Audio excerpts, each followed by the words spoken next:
Hello दोस्तों, या मैं कहूँ टैक्स पेयर्स। 2024-25 का बजट आया और इसमें कुछ बहुत बड़े बदलाव किए हैं जो सीधे आपके टैक्स को प्रभावित करेंगे। क्या आप जानते हैं कि क्या क्या बदला?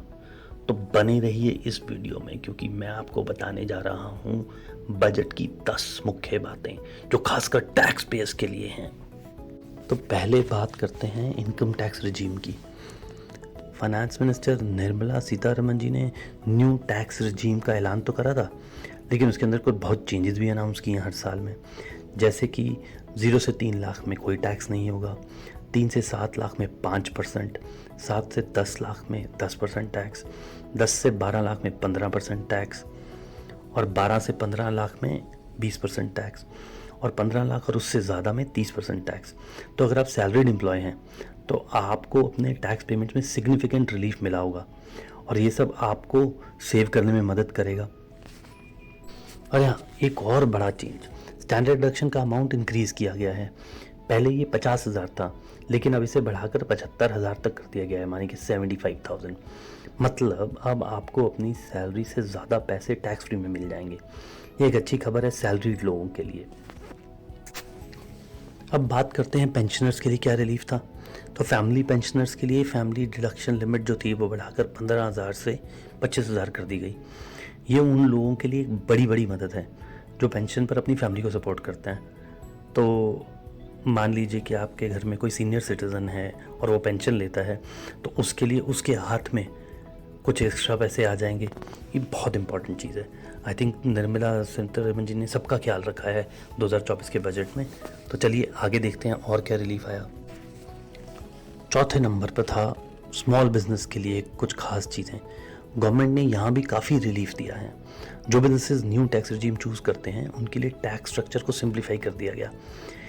इससे स्मॉल बिजनेस को कम कंप्लायंस का बर्डन होगा और वो अपने बिजनेस को ईजिली ग्रो कर सकेंगे। और आप तो जानते ही हैं कंप्लायंस करने के लिए सरकारी दफ्तरों के धक्के खाने पड़ते हैं वगैरह वगैरह। तो उसमें रिलीफ दिया है, क्योंकि सब जानते हैं कि हमारे देश की जो इकोनॉमी है वो चलती है स्मॉल बिजनेस के ज़रिए, यानी कि छोटे बिजनेस। तो उसमें मेजर रिलीफ। जो पांचवा बड़ा रिलीफ आया वो था एम्प्लॉयर कंट्रीब्यूशन, जो कि एनपीएस यानी कि नेशनल पेंशन सिस्टम के लिए होती है। किसी और वीडियो में समझाऊंगा एनपीएस काम कैसे करता है, लेकिन ये इंपॉर्टेंट बात आपको जान लेनी है कि एम्प्लॉयर कंट्रीब्यूशन का डिडक्शन लिमिट पहले 10% था, अब इसे बढ़ाकर 14% कर दिया गया। इससे आपके एनपीएस अकाउंट में ज़्यादा पैसे बढ़ पाएंगे और आपके फ्यूचर के लिए एक फाइनेंशियल सिक्योरिटी भी मिलेगी, ताकि जब आप रिटायर हों तो आपको पेंशन एनपीएस के द्वारा ज़्यादा मिल सके। 6 नंबर पे जो सबसे बड़ा था वो था स्टार्टअप्स के लिए, जो कि एक अच्छी न्यूज़ थी उनके लिए, जिसको कहते हैं एंजल टैक्स। उसको हटा दिया गया। अगर आप किसी स्टार्टअप में इन्वेस्ट करते हैं तो पहले आपको एंजल टैक्स पे करना पड़ता था, जो अब नहीं रहेगा। ये सब स्टेप स्टार्टअप्स के लिए बहुत इंपॉर्टेंट है, क्योंकि स्टार्टअप्स ही हैं जो आजकल दुनिया भर में छाए हुए हैं। और अगर हमें अपने देश में स्टार्टअप्स का वो पूरा इकोसिस्टम बनाना है, स्टार्टअप यानी आपको नया बिजनेस शुरू करना है, तो कोई आपके स्टार्टअप में इन्वेस्ट करता है तो उसको एक एंजल टैक्स देना पड़ता था। अभी वो हटा दिया गया है। तो मेरे ख्याल से यही मौका है, अब आप अपना बिजनेस खोलिए और बनाइए और उसमें लोगों को इन्वेस्ट करने के लिए आग्रह कीजिए। 7वें नंबर पे एक बहुत बड़ी चीज़ जो थी टैक्स अपील्स के लेकर मॉनेटरी लिमिट। जो लोग टैक्स डिस्प्यूट्स में हैं उनके लिए बहुत बड़ी न्यूज़ है। टैक्स अपील्स की मॉनेटरी लिमिट को बढ़ाकर 60 लाख कर दिया गया, एक इनकम टैक्स ट्राइब्यूनल में जाने के लिए, 2 करोड़ हाई कोर्ट के लिए और 5 करोड़ सुप्रीम कोर्ट के लिए। इससे जो डिस्प्यूट्स हो रहे हैं उनका रेजोल्यूशन जल्दी हो पाएगा। तो ये 2024-2025 बजट के मेजर हाइलाइट्स जो डायरेक्टली आपके टैक्स पेमेंट्स और सेविंग्स को इम्पैक्ट करेंगे।